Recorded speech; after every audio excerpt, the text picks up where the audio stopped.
భా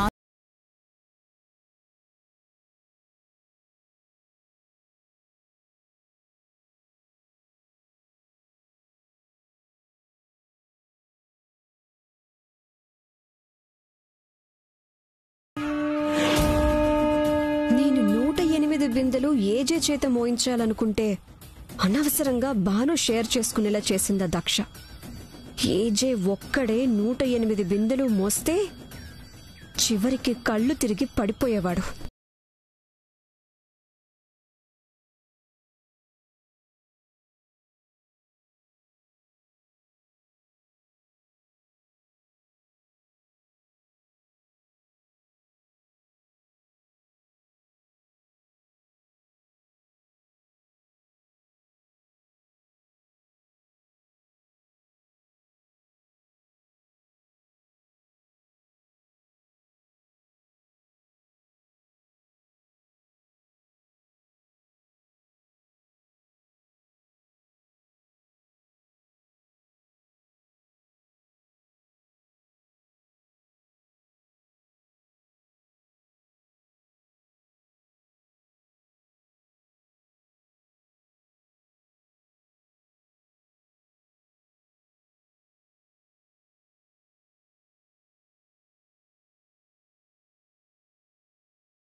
బ్రహ్మచార్యులు గారి దగ్గరికి తీసుకెళ్తారా చిన్న స్వామి? రండి.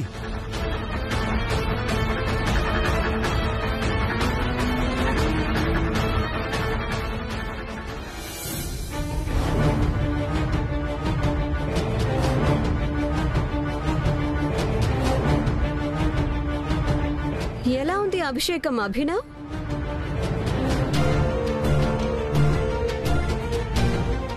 దేవుడు సంతోషించి మా మీద పూలవర్షం కురిపించాడు. అది నువ్వు బ్లెస్సింగ్స్ లాగా ఫీల్ అవుతున్నావా? కాదు, నేను నీకు ఇప్పించిన పనిష్మెంట్.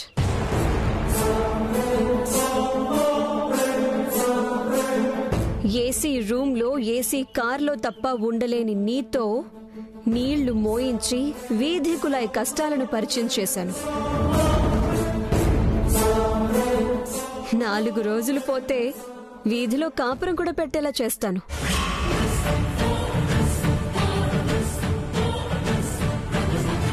నాకు తెలుసు, ఇనుప గజ్జెల తల్లిలా నువ్వు మా ఇంట్లో అడుగు పెట్టినప్పుడే ఇలాంటి కుట్రలేవో చేస్తావని అనుకున్నాను. తాహత్కు మించి అప్పులు చేసిన వాళ్ళు రోడ్డున పడతారు. నా కొడుకేం కర్మ? ఆ కర్మను క్రియేట్ చేసే కర్తని నేనే జయమ్మా.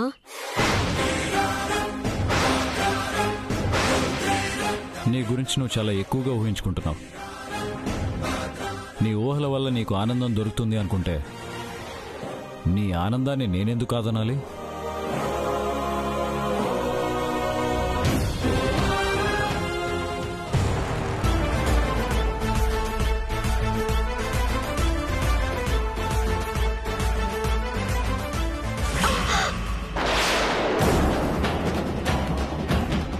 అయ్యో,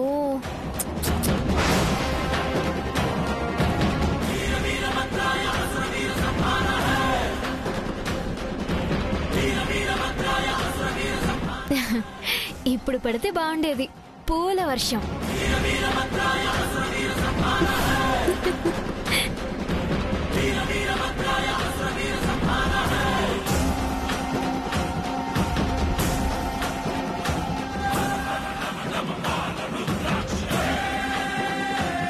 ఏంటి దేవ్యాని, మాతో నీళ్లు మోయించినందుకు మేమేం ఫీల్ అవ్వట్లేదు.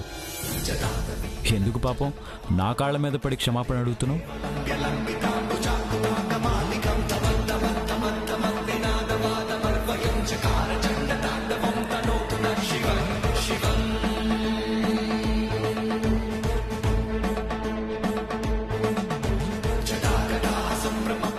ఇక్కడితోనే అయిపోలేదు, ఇక ముందు చాలా చూడాల్సి వస్తుంది. దేవుడి దగ్గర మనసు నిర్మలంగా ఉంచుకోవాలి, లేదంటే దేవుడు నీకిస్తాడు పనిష్మెంట్. శాంపుల్ చూసావు కదా. పద.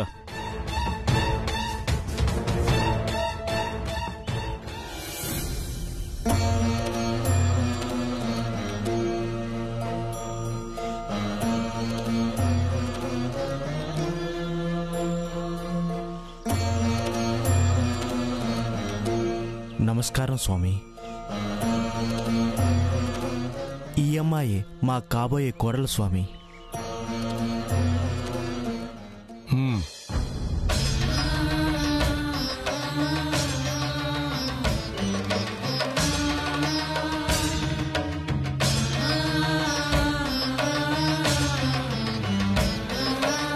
కన్యాదాతలు ఎవరినైనా? మా అక్క బావే కన్యాదానం చేస్తారు స్వామి.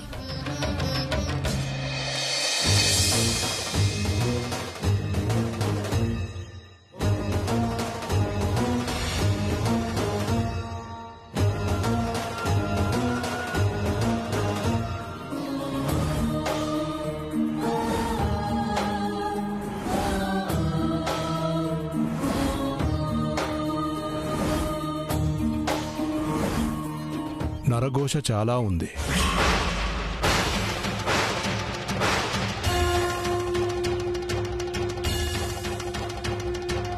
ప్రమాదం పాములాగా పక్కనే పొంచి ఉంది.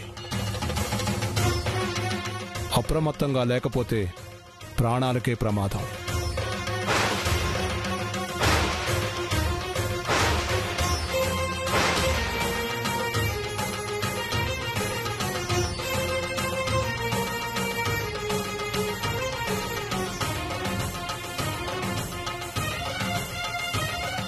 ఇలాంటి ప్రమాదాలు రాకుండా ఉండాలంటే ఏం చేయాలి స్వామి?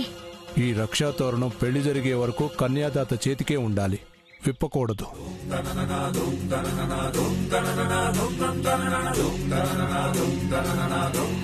మీ ఆశీస్సులు, అమ్మవారి ఆశీస్సులు ఉంటే ఏ ప్రమాదాన్నైనా ఎదుర్కొంటాను స్వామి. కన్యాదానం చేస్తున్నావు కదా నాయన, ఆ పుణ్యమే నిన్ను రక్షా కవచంలా కాపాడుతుంది.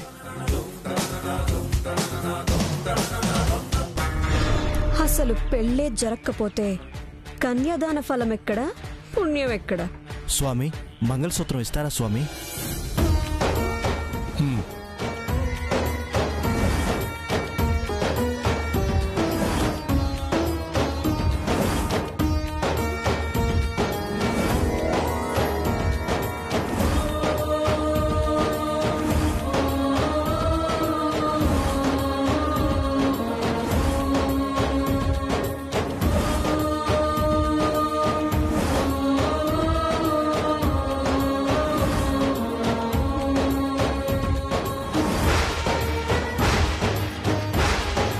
ఈ మంగళసూత్రాలు 11 రోజులుగా అమ్మవారి ముందు పెట్టి అర్చన చేస్తున్నాను. వీటిని చాలా జాగ్రత్తగా, పవిత్రంగా చూసుకోవాలి. అంతా శుభమే జరుగుతుంది. ఈ తాలిబొట్టు నువ్వే జాగ్రత్తగా దాచి పెళ్లి మండపానికి తీసుకురా అమ్మా.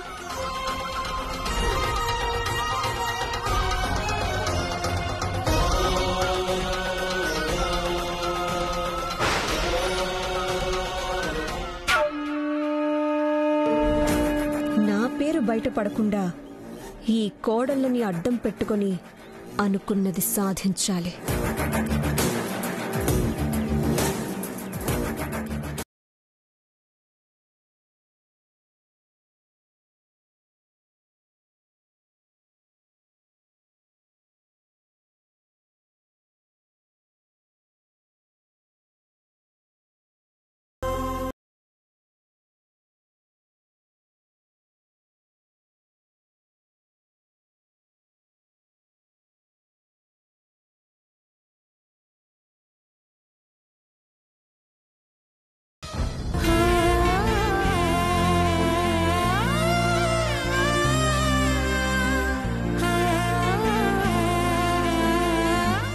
ఏజేకి ప్రమాదం పొంచి ఉందని ఆచార్యులు చెప్పారు.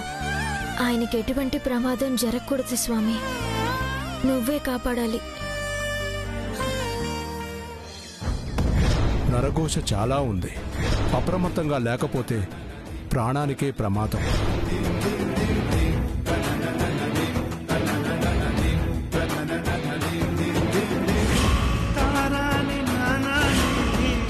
జయమ్మెంట్ అదోలా ఉంది. జయమా, జయమా, జయమా.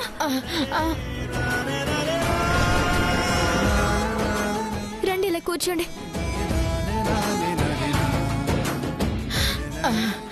ఏమైంది జయమ్మా? నీరసంగా ఉందా? కళ్ళు తిరుగుతున్నాయి భాను. ఒక్క నిమిషం, ఇప్పుడే వస్తాను.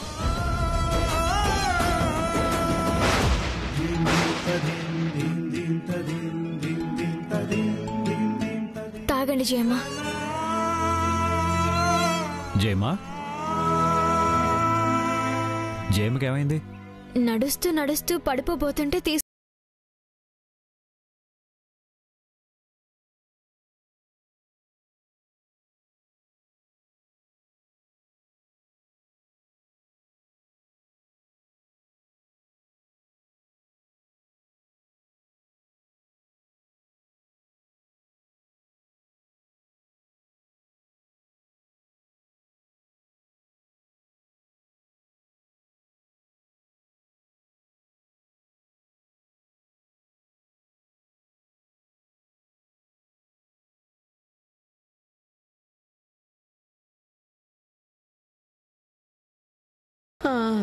నాకు అదే భయంగా ఉంది. నిజంగానే ఆ దేవయాని ఏదో చేయడానికి మన ఇంట్లో అడుగు పెట్టింది. నువ్వు భయపడి జయమని ఇంకా బెదరకొట్టుకో. ఏం చేస్తుంది? చంపేస్తుందా? అంత మాట అనకు ఏజే. నీకేదైనా అయితే తట్టుకునే శక్తి నాకు లేదు. ఏం కాదు జయమ్మా, నువ్వు అనవసరంగా భయపడకు. నాకు తెలిసి నేనే తప్పు చేయలేదు. అంజలి పెళ్లి బాధ్యత తీసుకుని ఇలాంటి వాటికి టెన్షన్ పడుతూ కూర్చుంటే పెళ్లి ప్రశాంతంగా జరగదు. నువ్వు దేవయానిని చాలా తేలిగ్గా తీసుకుంటున్నావేజే. లేదు, దేవయానే నన్ను తేలిగ్గా తీసుకుంటుంది. దేవయాని లాంటి వాళ్ళు 100 మంది వచ్చినా నన్నేమీ చేయలేరు. ఏజేతో ఢీకొనేంత దమ్ము ఎవరికీ లేదు. మరి ఆచార్యులు చెప్పింది అబద్ధం అంటారా? ఆయన చాలా స్పష్టంగా చెప్పారు, మీరు చాలా కేర్ఫుల్ గా ఉండాలి. ఇలా కేర్లెస్ గా కొట్టి పడేస్తే దేవయానికి ఛాన్స్ దొరుకుతుంది.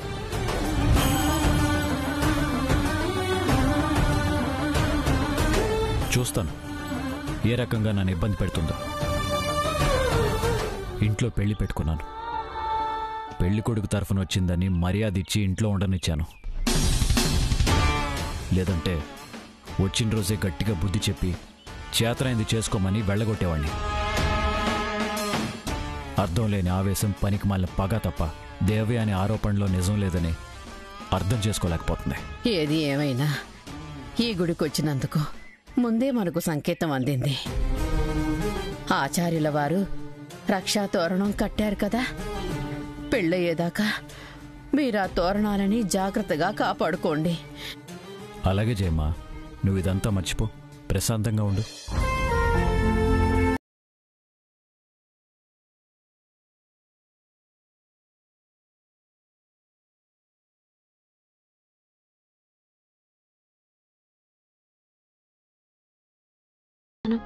వెళ్ళి తెస్తాను. మీరు వెళ్ళి కార్లో కూర్చోండి. రా.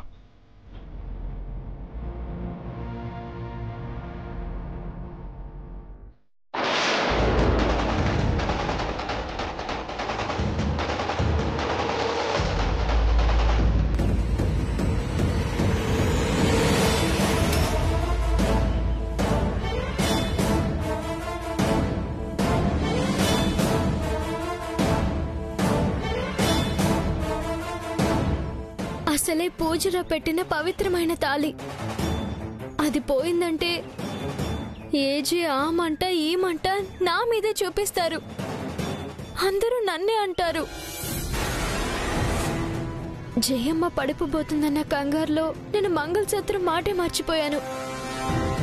ఇప్పుడు ఎలా పోయింటుంది? ఎవరు తీసుంటారు? నేనే.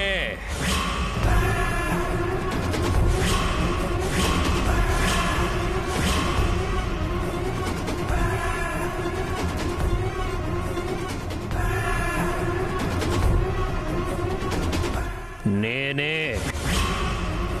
దీనికోసమేగా ఎదురు చూస్తున్నావు? కనబడక కంగారు పడుతూ ఉంటే ఇంకాసేపు చెప్పకుండా ఉండాలనిపించింది. కానీ నేనే తీశానని నీకు చెప్పాలన్న నా శాడిజం ఆగనివ్వలేదు. ఇది చాలా పవిత్రమైన తాళంట. పూజలో పెట్టి మరీ ఇచ్చారంట. ఇంత విలువైన తాళిని నీ చెల్లెలి మెళ్ళలో వాడెవడో కట్టడం ఏంటి? నేనే కదా కట్టాలి. పెళ్లికి ఇది చాలా ఇంపార్టెంట్ అంటే కదా. ఇది లేకపోతే